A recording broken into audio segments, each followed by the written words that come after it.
dalam diri kita, apakah semua yang baik ini semua terkelola dengan baik atau semua masih biasa saja. So, kita bersyukur karena kita ada di suatu hari spesial hari ini, Kamis 21 Mei 2020. Kenapa ini spesial?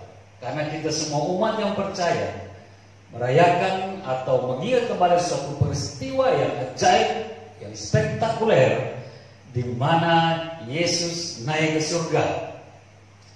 Suatu proses perjalanan yang cukup panjang, kehadiran Allah dalam wujud manusia, dan ketika semua sudah dikerjakannya dengan sempurna, dengan misi yang agung untuk menyelamatkan kita di dalam keadaannya sebagai manusia, akhirnya juga dia harus kembali ke surga. Dan kembalinya itu kita yang percaya merayakan sebagai hari kenaikan.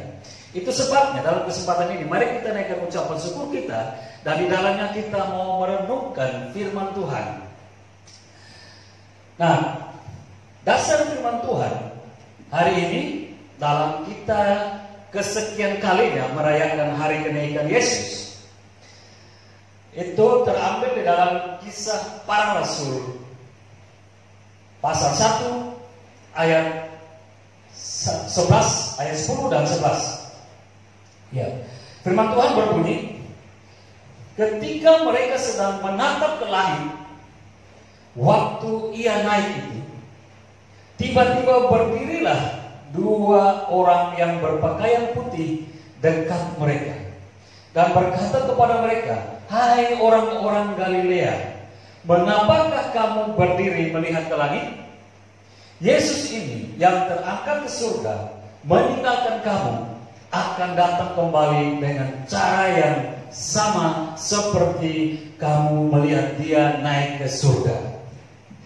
Ya, dari konteks ini di dalam Kisah Para Rasul pasal 1 ayat 10 sampai 11 itu menceritakan bahwa last minute atau terakhir kali Yesus dalam wujud sebagai manusia, dia membawa murid-muridnya ke suatu bukit, Bukit Zaitun, dan di situ dia kembali ke surga.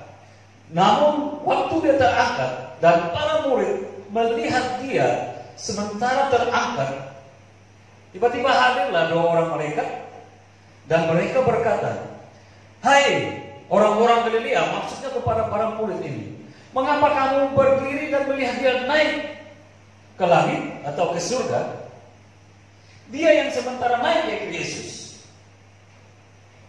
dia akan kembali dengan cara yang sama seperti kamu lihat saat ini." Nah, Bapak Ibu kekasih dalam Tuhan, dalam poin-poin yang saya akan berbagi,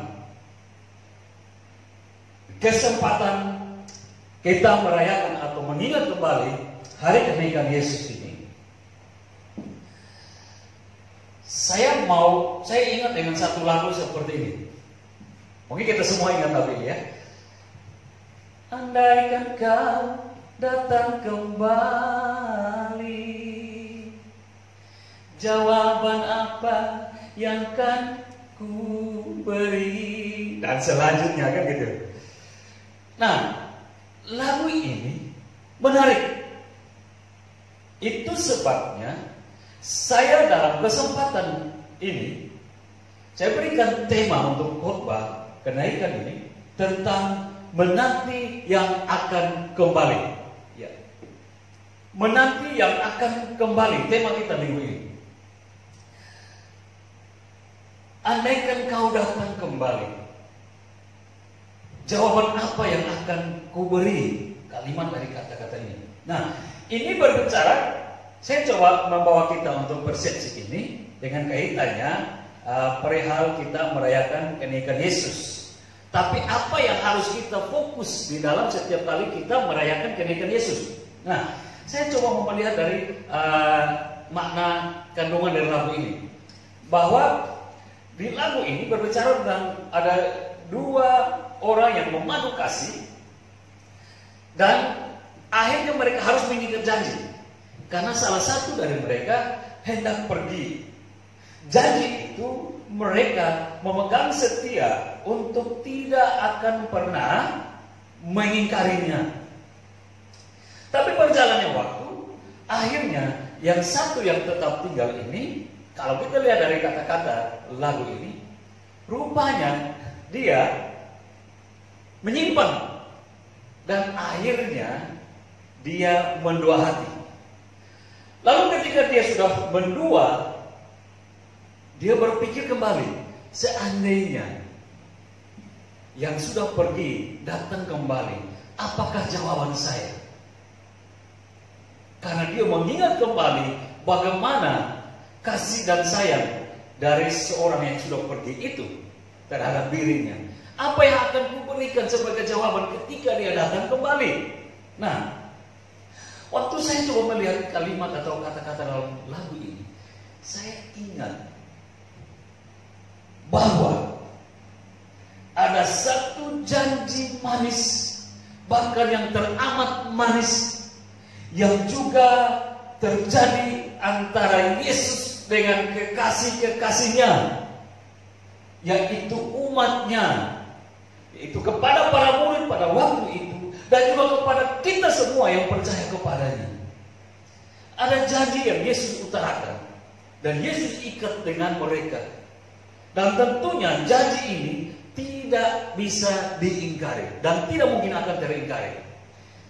Kalau di lagu tadi bisa teringkari, tetapi kalau di dalam Yesus, janjinya tidak pernah teringkari. Apa janji yang Yesus buat terhadap para murid waktu itu dan kepada kita kekasih-kekasihnya yang hidup sampai saat ini?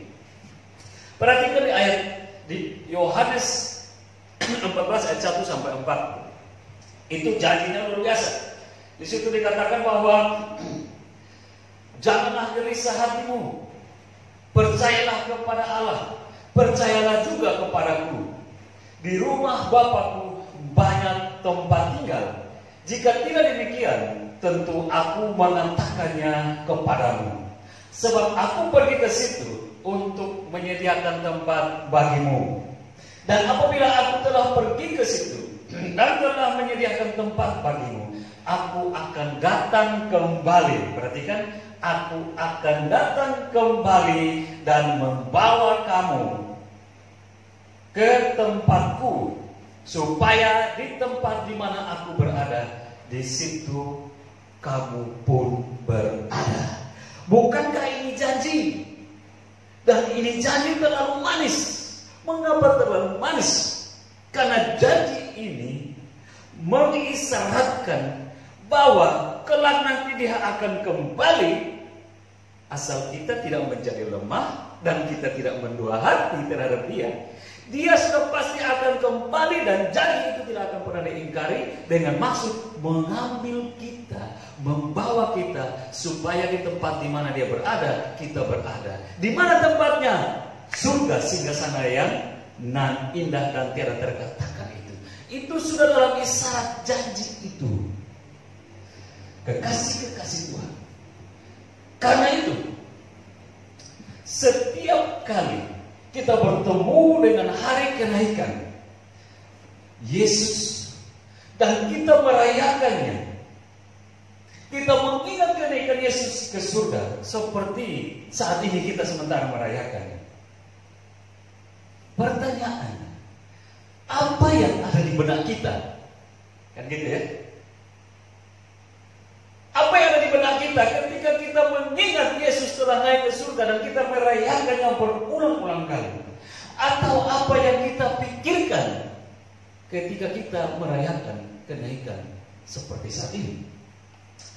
Apa yang kita pikirkan? Bahwa hari ini kenaikan, dan sebagai orang atau maksud begini, apakah yang kita pikirkan dalam hari kenaikan ini bahwa sebagai orang percaya dan memang kita harus merayakannya? Apakah cukup sebatas itu? Sebatas bahwa karena kita percaya kepada Yesus, Dan salah satu hari besar yang kita harus rayakan itu hari kerayakan hari kenaikan Yesus. Dan cukup kita merayakannya. Apakah sampai di situ? Atau bahwa supaya menyenangkan hati Tuhan, kita cukup dengan melaksanakan ibadah kenaikan saja. Ya, jadi supaya menyenangkan Tuhan, ya sebagai orang Kristen ya kita beribadah supaya Tuhan senang. Apakah cukup sebatas menyenangkan Tuhan dengan cara beribadah? Ibadah kenaikan. Atau bahkan sampai sekarang kita masih melulu hanya berpikir bahwa Yesus naik ke surga dan sampai sekarang masih mempersiapkan tempat bagi kita di sana. Seperti perkataan di dalam Yohanes itu, aku ke sana untuk menyediakan tempat bagimu. Lalu setiap kali berulang kali dalam hidup ini, tahun-tahun kita ketemu hari besar ini, kita hanya dalam pikiran kita melulu berpikir, oh Yesus pergi dan menyediakan tempat, dan sampai sekarang masih menyediakan tempat itu bagi kita. Dia sementara masih menyediakannya, menyiapkannya. Sampai di satu titik kita memahaminya. Jika demikian, itu yang kita pikirkan dan itu yang kita lakukan, sesungguhnya kita salah. Kenapa salah? Jadi, lalu apa yang benar kan itu? Kita mempertanyakan. Jika kalau yang tadi itu kita cuma sebatas berpikir seperti itu dalam setiap kali kita merayakan kenaikan Yesus, dan memang jika itu yang salah, apa yang benar? Pertanyaannya lagi gitu. Kalau begitu, apa yang benar? Seperti apa yang harus kita lakukan? Yang benar itu seperti apa? Bagaimana? Kita menjawabnya satu persatu. Yang benar seperti ini. Satu, yang benar bahwa peristiwa Yesus naik ke surga itu sudah terjadi. Itu kebenarannya. Yang kedua, bahwa tempat yang dia janjikan di dalam Yohanes 14, dia katakan aku ke sana untuk menyediakan tempat bagimu, itu sudah siap atau sudah ready dengan cara sempurna atau sudah ready secara sempurna. Karena itu bisa kita lihat di dalam catatan Wahyu pasal 21 dan 22. Waktu kesempatan Yohanes diberikan Allah untuk dapat melihatnya dalam penglihatan itu. Bagaimana rumah yang Allah sediakan itu sudah semua secara sempurna. Itu berarti bahwa ketika Yesus berjanji aku akan pergi dan menyediakan tempat bagimu, berarti setiap kita merayakan seperti saat ini kenaikan Yesus, berarti sementara Yesus masih mengerjakannya, menatanya. Tidak seperti itu. Sebab memang di Yohanes dia bilang menyediakannya, tapi di dalam catatan Wahyu pasal 21 dan 22 semua sudah selesai secara sempurna dan betapa luar biasanya rumah itu. Nah, yang ketiga, kebenarannya. Kalau begitu, setiap memperingati kenaikan Yesus, harusnya kita lebih fokus pada kedatangannya kembali. Nah, ini kebenarannya. Setiap kita mengalami hari seperti ini, saat ini kita beribadah merayakan kenaikan Yesus, harusnya kita lebih fokus pada kedatangannya kembali. Itulah maksud dari perkataan malaikat kepada para murid waktu itu. Hai orang-orang Galilea, mengapakah kamu berdiri melihat ke langit? Yesus ini yang terangkat ke surga, dia akan datang kembali dengan cara yang sama seperti kamu melihat dia naik saat ini. Itu maksud dari perkataan para malaikat kepada murid-murid saat itu. Kamu melihat dia naik, tetapi kamu harus ingat dia akan turun kembali dengan cara yang sama. Itu sebabnya jemaat Tuhan, tema yang saya mau angkat hari ini, menanti yang akan kembali. Kalau demikian, jika kita berbicara tentang fokus pada kedatangannya kembali, pada waktu kita merayakan kenaikannya, itu artinya kita sementara berbicara tentang persiapan penyambutan. Nah, ini penting. Kalau berbicara tentang fokus pada kedatangannya kembali saat kita merayakan kenaikannya, maka ini berbicara tentang persiapan penyambutan. Persiapan penyambutan maksudnya apa? Maksudnya bagaimana kita mempersiapkan diri menyambut kedatangannya kembali untuk bertemu dengan kita dan membawa kita pulang. Bagaimana kita mempersiapkan diri? Ini fokus yang harus kita titik beratkan setiap kita merayakan kenaikan. Karena kenaikan itu sudah terjadi. Tetapi sekarang waktunya kita menantikan dia. Sekali lagi, penekanan, perkataan malaikat kepada para murid saat itu, sebenarnya penekanannya itu, perhatikanlah, dia akan datang kembali. Bukan lagi kita berbicara tentang dia naik, karena itu sudah terjadi peristiwa itu. Sekarang peristiwa yang akan menyusul, hai murid-murid, ingatlah dia akan datang kembali. Nah, kalau berbicara tentang dia akan datang kembali saat kita merayakan kenaikan ini, itu fokus bahwa kita mempersiapkan diri. Kalau dia datang dan kita tidak siap, bagaimana kan? Kita sendiri yang ambil kesimpulan. Kalau dia datang dan kita belum siap, masing-masing melihat pada diri sendiri, kan gitu ya. Nah, ini yang penting, yaitu bagaimana kita mempersiapkan diri menyambut kedatangannya saat kita memperingati hari kenaikan Isa Al-Masih. Tentu kita tidak mau asal mempersiapkan diri, kan gitu ya. Tapi kita harus melakukannya sesuai dengan kehendak Yesus, bukan?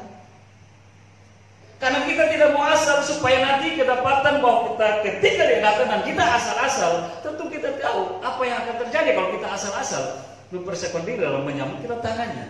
Tentu kita akan ditolak atau akan ditinggalkan. Karena banyak catatan Alkitab dalam perumpamaan-perumpamaan pun mengisyaratkan tentang hal itu. Penolakan Yesus kepada mereka yang tidak siap sedia sesuai kehendaknya pasti akan disingkirkan. Nah, itu sebabnya di dalam kesempatan atau momen perayaan kenaikan hari ini, saya secara khusus berbicara tentang bagaimana kita mempersiapkan untuk kelak dia datang kembali. Tapi kita tidak tahu bagaimana caranya untuk mempersiapkan.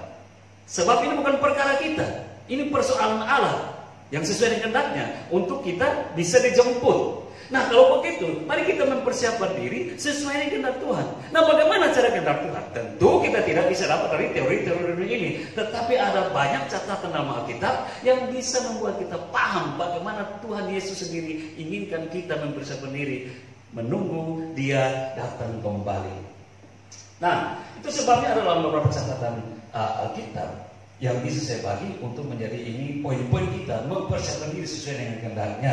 Setidaknya ada 3 yang bisa berbagi. Saya bisa berbagi saat ini. Mungkin bisa banyak Bapak Ibu menggalinya atau orang lain menggalinya. Tapi cukup untuk kesempatan ini ada 3 hal yang boleh saya berbagi sebagai poinnya. 1, bagaimana kita menyambut dia sesuai kehendaknya, berbicara tentang giat melayani. Yang kedua, itu berbicara tentang bagaimana mempersiapkan diri yang tepat sesuai kehendaknya, berjaga-jaga. Yang ketiga, berbicara sesuai kehendak Tuhan pada waktu kita mempersiapkan diri menantikan kedatangannya, berbicara tentang tetap beriman. Jadi yang pertama, giat untuk melayani. Yang kedua, berjaga-jaga. Yang ketiga, tetap beriman. Oke, mari kita lihat satu persatu. Giat melayani. Firman Tuhannya dalam perumpamaan di dalam Matius 25 ayat 14 sampai 23. Bagaimana Yesus menggambarkan tentang hal ini untuk menyambut kedatangannya. Tetapi ketika menyambut kedatangannya, apa yang harus dikerjakan? Apakah kita cukup tidur? Dan supaya kita tidak bergerak keluar ke sana kemari dan kita supaya jangan melakukan dosa, apakah itu yang benar? Jadi karena kita jaga-jaga diri supaya kita jangan menyimpang, kita jangan meleset, nah lebih baik kita tidur aja. Apa itu maunya Tuhan? Ternyata tidak. Maunya Tuhan seperti di dalam Matius 25 ayat 14 sampai 23, perumpamaan yang Yesus kasih. Berbicara apa? Berbicara tentang talenta. Di situ judulnya dikatakan bahwa hal kerajaan itu seumpama seorang tuan yang akan bepergi jauh. Lalu karena dia mau bepergian, dia memanggil 3 hambanya dan dia kasih tanggung jawab kepada 3 hambanya. Ini loh bagian-bagianmu. Ini, hei A, ini kau dapat, aku kasih kau talenta 5 ya. B, sini, ini talenta 2 aku berikan kepada kamu ya. Hai C, ini talenta 1 aku berikan kepada kamu ya. Kalian sudah dapat dengan masing-masing porsinya. Sekarang pulang dan lakukanlah atau kerjakanlah atau kelolalah talenta-talenta ini. Kelak aku akan datang kembali dan mengambilnya. Kapan dia datang kembali? Di situ tidak disebutkan 1 minggu kemudian, 1 bulan kemudian, 1 tahun, 2 tahun, 5 tahun kemudian dia datang. Enggak, tapi secara tiba-tiba dia datang. Kita mari mau melihat di sini hal yang luar biasa dalam penggambaran ini. Untung dari 3 hamba ini ada 2 hamba yang melakukan sesuai dengan kehendaknya. Sehingga waktu Tuhan itu datang melihat apa yang dilakukan oleh 2 hamba si A dan si B ini, wow, Tuhannya bersuka cita dan berbangga karena itu yang sesuai dengan kehendaknya. Apa yang sesuai dengan kehendaknya? Ternyata hamba si A yang dapat 5 talenta dan hamba si B yang mendapat 2 talenta mengelola baik-baik talenta itu, sehingga yang dapat 2 jadi 4, yang dapat 5 jadi 10 talenta. Dan ketika datang Tuhan itu, mereka memberikan ini loh Tuhan, yang tadi kau kasih seperti ini sekarang sudah berkembang jadi ini. Hai sahabat-sahabatku, hai hamba-hambaku yang baik setia, mari masuklah, turutlah nikmati dalam kebahagiaan Tuhanmu. Nah, berarti ini sesuai kehendak Dia. Nah, maksudnya sesuai kehendak Dia dari perumpamaan ini apa? Apa yang ada pada kita. Tentu Tuhan kasih hidup, Tuhan beri hidup, dan kemudian Tuhan tebus kita dengan membayarnya secara mahal melalui darahnya sendiri dan memberi keselamatan kepada kita. Tentu tidak Tuhan memberikan begitu saja. Maksudnya di sini lalu kita enteng-enteng saja menikmati itu semua gue, bukan. Tetapi ada tanggung jawab yang Tuhan hendak kita kerjakan di dalamnya. Tanggung jawab ini berbicara tentang pengelolaan. Pengelolaan apa? Sesuatu yang Tuhan sudah beri. Pengelolaan sesuatu yang sudah beri ini dalam apa? Ada suatu pekerjaan dikerjakan, pekerjaan dalam hal rohani, yaitu melayani. Itu sebabnya waktu dia datang dan melihat 2 hambanya, dia dalam melayani dan menghasilkan hasil-hasil yang terbaik. Wow, dia senang dan dia bilang, mari sini dekat-dekatku. Kamu sudah menanti aku dengan apa yang inginkan, dengan apa yang kuinginkan. Itu tepat dengan apa yang ku mau. Mari sini, nikmati semua yang sudah tersedia bagimu. Nah, poin di sini yang bisa kita dapat sesuai dengan kehendak Tuhan dan apa yang dikatakan oleh para malaikat waktu itu. Dia sudah naik, tapi dia akan kembali. Perhatikan, dia akan kembali. Dia akan kembali inilah. Dia akan cari apa yang dia sudah beri dalam diri kita. Apakah semua yang sudah beri ini semua terkelola dengan baik, atau semua masih dalam keadaan yang biasa-biasa saja. Kasih Tuhan, makin kita belajar akan kebenaran firman Tuhan, makin kita melihat apa yang benar yang harus kita perbuat dalam hidup ini, secara khusus menjalani hidup rohani yang Tuhan beri. Kasih Tuhan, ini langkah pertama. Andaikan dia datang kembali, apa yang akan kujawab? Tentu kita tidak perlu menjawab terlalu banyak dengan berkata-kata, tetapi dalam maha pengetahuannya dari jauh dia sudah bisa melihat apakah anakku ini sudah melakukannya segala sesuatu yang kuperintahkan di dalam masa penantiannya akan kedatanganku. Tanpa kita berkata-kata, Yesus sendiri pun sudah tahu itu, dan dia bisa melihat dalam maha pengetahuannya. Nah, yang bisa kita lakukan apa yang ada pada diri Anda, apa yang ada pada diri saya, apa yang ada pada diri jemaat dan kita semua. Hendaklah kita giat untuk melakukan semua yang ada pada itu dalam bentuk melayani. Mari kita dalam kesempatan ini ambil kesempatan untuk melayani dalam gereja, dalam pelayanan rohani, ataupun di dalam pekerjaan-pekerjaan sekuler. Kita bisa melakukan segala sesuatu itu sebagaimana bentuk pelayanan kita kepada Tuhan. Karena dalam Kolose bilang, apa yang engkau kerjakan, baik engkau kerjakan dengan sungguh-sungguh, seakan itu untuk Tuhan dan bukan untuk manusia. Berarti ini dalam seluruh lingkup pekerjaanmu, dalam seluruh lingkup aktivitasmu, semua tidak terlepas dari itu melakukan hanya untuk Tuhan. Itu demikian dimaksud, bahwa nanti dia datang kembali, dia lihat betapa giatnya kita, betapa bersemangatnya kita di dalam dia, melakukan seperti apa yang dia mau. Perumpamaan talenta menjadi suatu jawaban yang kita bisa mengintrospeksi diri. Sudah sejauh mana kita mulai membawa kaki kita berjalan dalam Tuhan untuk giat melayani Dia. Itu yang pertama. Yang kedua, andaikan Dia datang kembali, Dia yang kita nantikan untuk datang, apa yang harus kita perbuat di dalam masa-masa penantian ini? Yang kedua, berjaga-jaga. Nah, yang kedua, harus berjaga-jaga.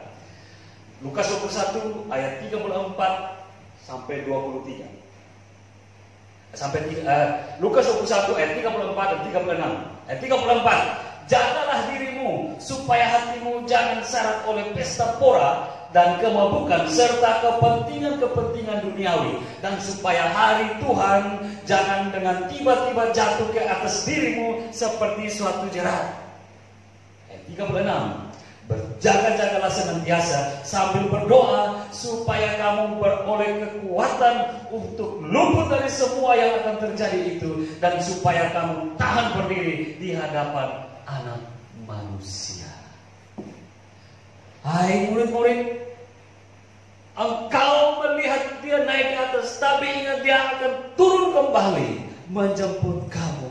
Di dalam turun kembali haruslah engkau melakukan sesuatu yang berkenan kepadanya, yang berkenan kepada Tuhan. Seperti apa? Yang kedua, berjaga-jaga. Dasar firman Tuhan dari Lukas 21.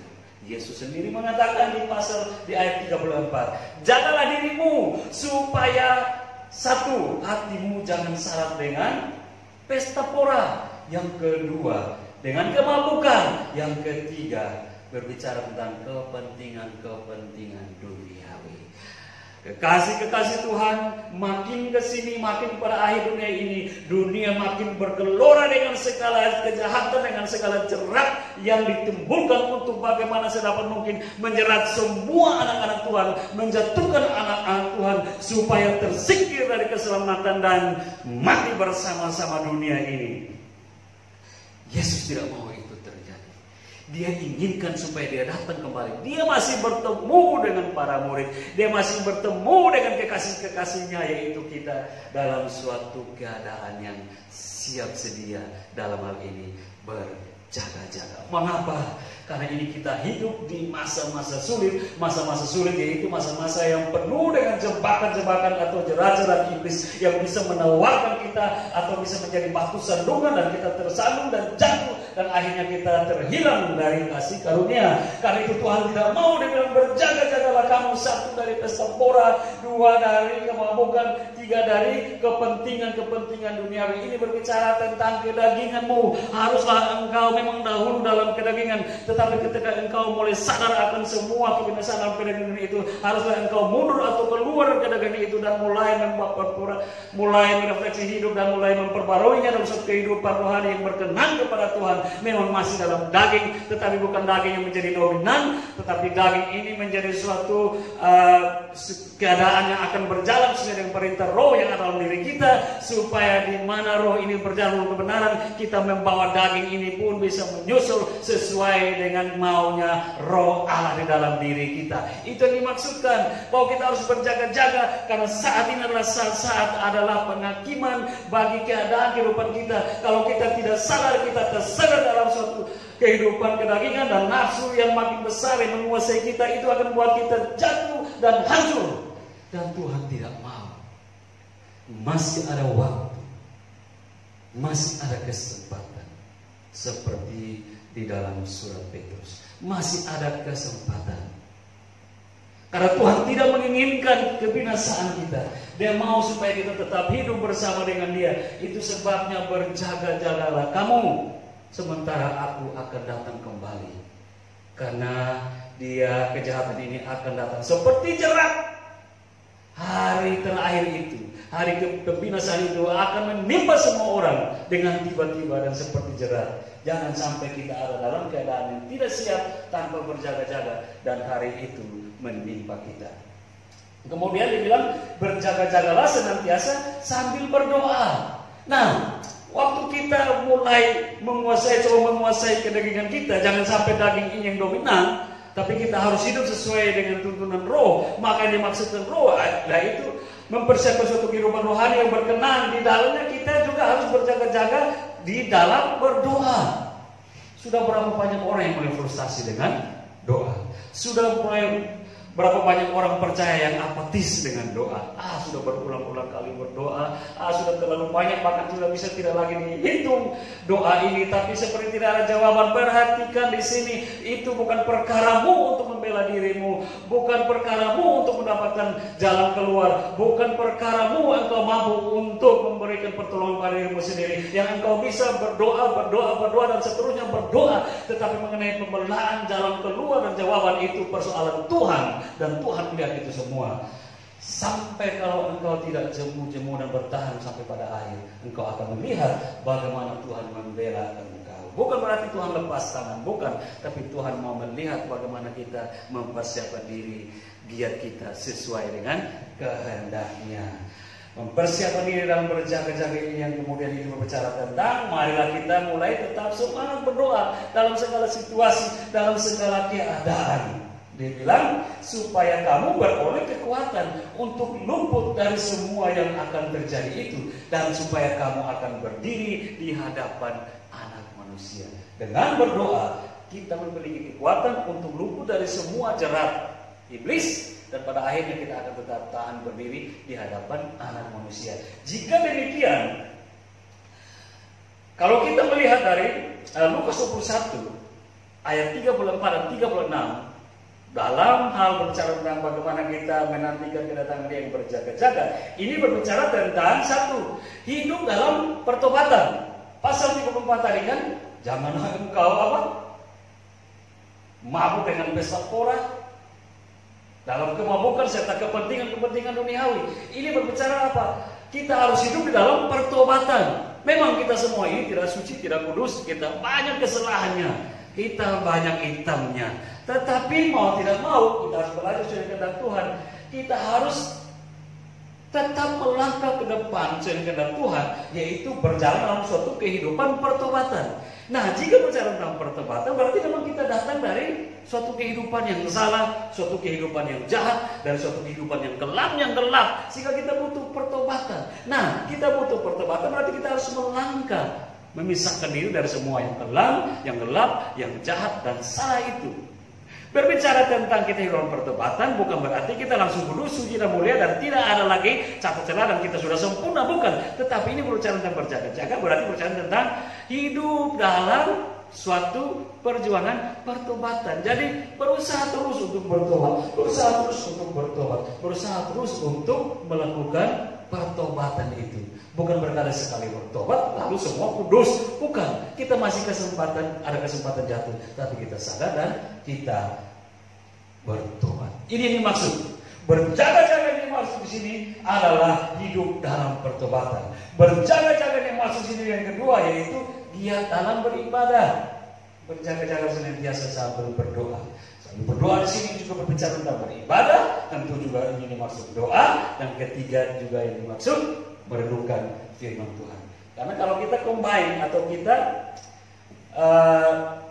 paralelkan dengan Ibrani 10 ayat 25, di situ dibilang apa? Janganlah engkau menjauhkan dirimu dari pertemuan-pertemuan ibadah seperti yang dibiasakan oleh beberapa orang, tapi hendaklah kamu saling menasihati dan makin giat melakukannya. Makin giat melakukan apa? Makin giat melakukan pertemuan-pertemuan ibadah itu menjelang hari Tuhan yang mendekat. Ibrani 10 ayat 25. Nah, itu sebabnya dia bilang waktu dia akan datang, maka kita harus perlu berjaga-jaga menanti kedatangan itu dengan cara kita harus giat untuk beribadah. Di dalamnya ada doa, di dalamnya ada perenungan firman Tuhan.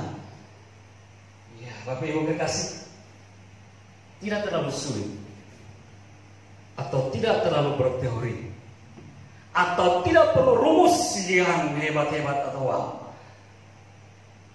untuk menanti kedatangannya.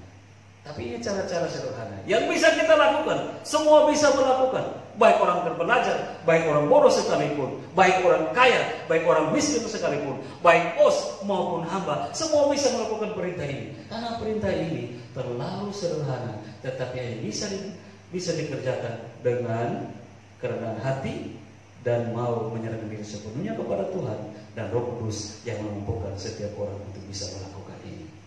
Nah, ini luar biasa dalam hal kita menantikan kedatangannya. Yang ketiga, bagaimana kita menantikan kedatangannya? Apa harus kita perbuat?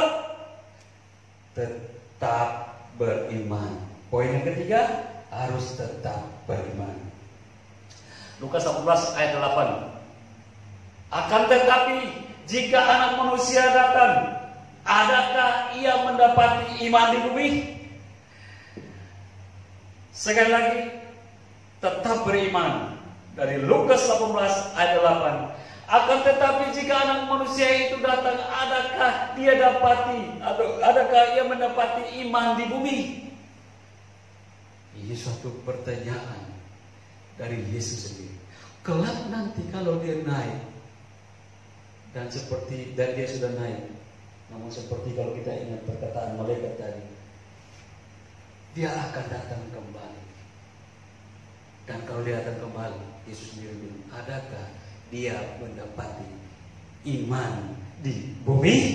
Ini berarti iman menjadi suatu pertanyaan khusus dari Yesus sendiri. Iman menjadi fokus perhatian Yesus sendiri kepada anak-anaknya. Nanti kelak dia datang, apakah dia masih menemukan iman yang dahulu dia sudah berikan sewaktu dia berjalan bersama dalam pelayanan, sewaktu dia membuktikan kuasa ilahinya dan murid-murid ini melihat dan menjadi percaya. Apakah dia kelak dia datang, dia masih bisa melihat iman itu hidup tetap, tinggal tetap dalam diri mereka? Apakah iman yang sudah dilihat itu, apakah masih akan tinggal tetap dalam diri kita, kekasih-kekasihnya yang saat ini ada, yang saat ini hidup? Apakah dia masih menemukan itu? Ini menjadi pertanyaan Yesus. Lah, kalau ini sendiri menjadi pertanyaan Yesus, ini kita harus berawas-awas, karena ini penting. Yesus melihat dalam pengetahuannya yang penuh kuasa dan otoritas itu. Ini menjadi poin yang sangat rawan bagi anak-anaknya hidup di masa-masa atau di zaman akhir ini. Berapa banyak orang yang sudah meninggalkan Yesus? Berapa banyak orang yang sudah murtad dan pindah ke lain iman? Bukan pindah ke lain hati ya. Pindah ke lain iman, pindah ke lain kepercayaan. Dan mereka begitu mudahnya meninggalkan Yesus. Mereka begitu mudah dan meninggalkan kekristenan dan mengambil suatu kepercayaan lain, dan mereka mengagung-agungkan kepercayaan itu yang sesungguhnya di sana tidak ada kehidupan, tidak ada keselamatan, yang adalah kematian. Dan dia berani dengan mudah meninggalkan keselamatan dan kehidupan dan kebahagiaan yang ada dalam iman kepada Yesus. Itu yang Yesus lihat di dalam kehidupan dunia saat ini. Begitu banyak hal yang bisa membuat umatnya, kekasih-kekasihnya, cinta-cintanya bisa jatuh. Makanya dia bilang, kalau aku kembali, apakah aku masih bisa melihat umatku beriman? Ini menjadi fokus perhatian Yesus. Nah, kalau kita saat ini merayakan kenaikan, mari kita ingat, ada suatu hal yang Yesus lihat dari kita. Biarlah iman itu tetap ada. Mengapa? Karena tantangan-tantangan ini makin hebat, tantangan-tantangan ini makin luar biasa dahsyatnya. Wabah, pandemi, segala macam bisa merongrong iman kita, dan kita hopeless dan tidak berdaya. Akhirnya sudah kita kecewa dengan Tuhan. Adakah pembelaan Tuhan dalam diri kita? Adakah Tuhan masih menolong kita? Adakah Tuhan masih bersama dengan saya? Adakah Tuhan masih melihat doa saya, masih melihat rintihan hati saya minta tolong kepada Dia, karena persoalan ini sepertinya tidak pernah pergi meninggalkan saya. Belum satu persoalan ini pergi meninggalkan. Sudah datang wabah pandemi, dan wabah pandemi ini membuat ekonomi makin sulit, pekerjaan saya hancur, perusahaan saya hancur, keluarga saya hancur, dan tidak tahu lagi bagaimana. Yesus melihat ini menjadi suatu titik rawan orang-orang bisa meninggalkan Dia karena menjadi apatis. Masih adakah kuasa Tuhan? Masih adakah kasih Tuhan? Masih benar gak saya beriman kepada Dia dalam situasi yang sulit seperti ini? Yesus jauh sebelumnya sudah melihat ini. Tapi sekali lagi, di dalam perkataan, adakah iman kutemukan suatu perkataan bagaimana Dia melihat suatu situasi yang memang akan sulit dihadapi umatnya. Tetapi dalam perkataan ini pun Dia melihat dengan suatu bentuk kasih. Dia mempertanyakan itu untuk nanti Dia juga akan menjadi kekuatan kita dan akan membackup kita kalau kita tetap bertekuk lutut dan mencurahkan air mata kepada Dia dan mengangkat hati ini dengan penuh pengharapan dan iman yang kuat kepada Dia. Dia tidak akan meninggalkan kita. Itu sebabnya harusnya di dalam perayaan ini kita ingat, kita sebentar menanti Dia. Mari kita menanti dengan iman yang kokoh. Mari kita menanti dengan iman yang tidak ragu, tetapi kepastian pengharapan bahwa Tuhanku sudah siap-siap datang. Allahku sudah siap-siap datang. Dan aku tidak mau luntur dengan iman ini. Oleh karena persoalan-persoalan, oleh karena bujuk rayu, oleh karena iming-iming dunia ini, aku tidak mau luntur meninggalkan iman yang membawa keselamatan ini. Dan biarlah tetap sekali untuk selama-lamanya iman ini akan ada bersama dengan Yesus. Itu yang cakap. Ya. Nah, Bapak Ibu kekasih, kalau dengan demikian, maksud dari 3 hal untuk kita lakukan supaya kita mempunyai persiapan yang baik dalam menyambut kedatangan. 3 hal ini apa? Itu tadi, 1. Jika ada pada kita giat melayani Tuhan, jika ada pada kita untuk tetap berjaga-jaga, dan jika ada pada kita hal bahwa kita memiliki iman yang kuat, tetap beriman. Ini merupakan suatu hal yang tepat di hadapan Tuhan. Jadi tidak asal. Tidak asal itu maksudnya begini. Jadi tidak asal. Yang penting kan gini. Yang penting sudah percaya kan gitu ya. Yang penting sudah jadi Kristen. Jadi kadang beribadah, kadang enggak kan gitu. Kadang berdoa, kadang enggak. Kadang baca firman, kadang enggak. Yang penting ikut mood. Nah, ikut mood katanya. Jadi kalau mood hari ini baik, wah semangat berdoa, semangat beribadah, semangat melayani, semangat baca firman, merenungkan. Tapi pas lagi mood gak enak, ya sudahlah, nanti aja tunggu besok Nah, besok mood gak enak lagi, besoknya lagi deh. Pas mau besok moodnya enak, ada ajakan yang lain. Akhirnya waktu untuk itu tadi giat melayani, berjaga-jaga di dalam doa dan di dalam baca firman Tuhan dan beribadah, bahkan tetap percaya kepada Dia, bisa luntur. Karena yang penting udah cukuplah, asal-asal aja deh. Tuhan tahu kok, gitu. Tuhan tahu kok saya percaya kepada Dia. Nggak seperti itu. Di dalam penantian terhadap menantikan kedatangan Yesus, nggak asal seperti itu. Mengapa? Kita akan belajar untuk hal ini. Yang penting KTP ini Kristen sudah selesai, sudah percaya dan sudah selamat. Hati-hati. Ingat gak perumpamaan Yesus kasih tentang 5 gadis bijaksana dan 5 gadis bodoh?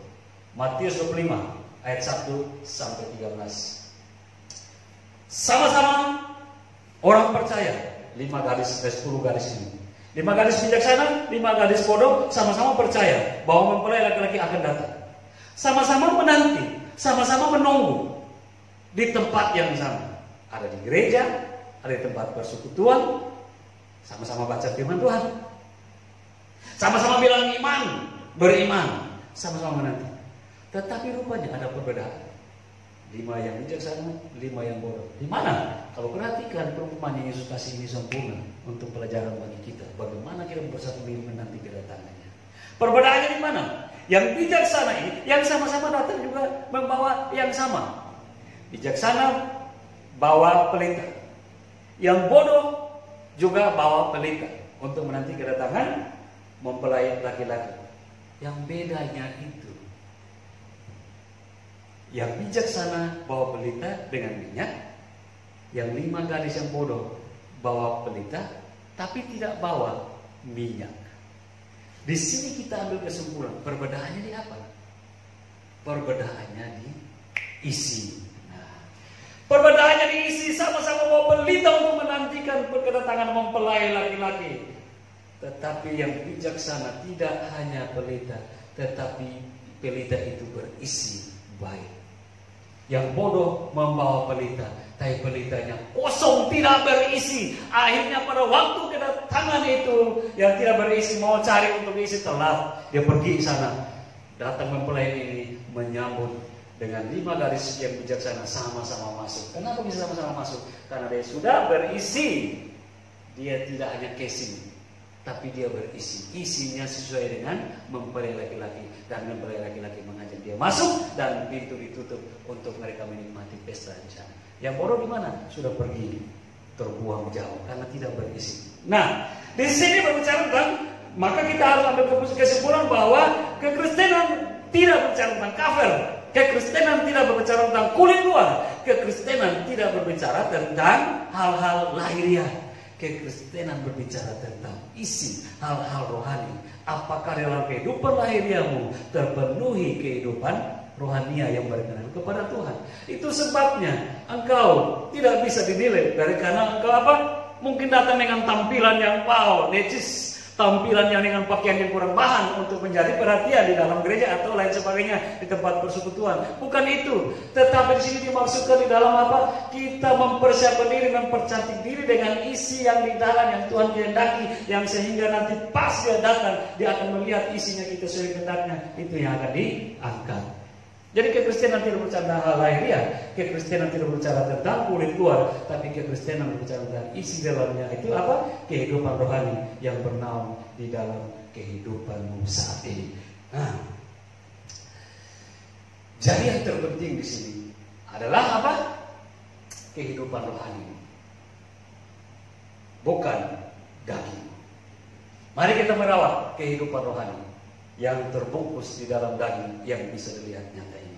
Dan itu berkenan kepada Tuhan. Akhirnya kasih Tuhan mengakhiri khotbah ini.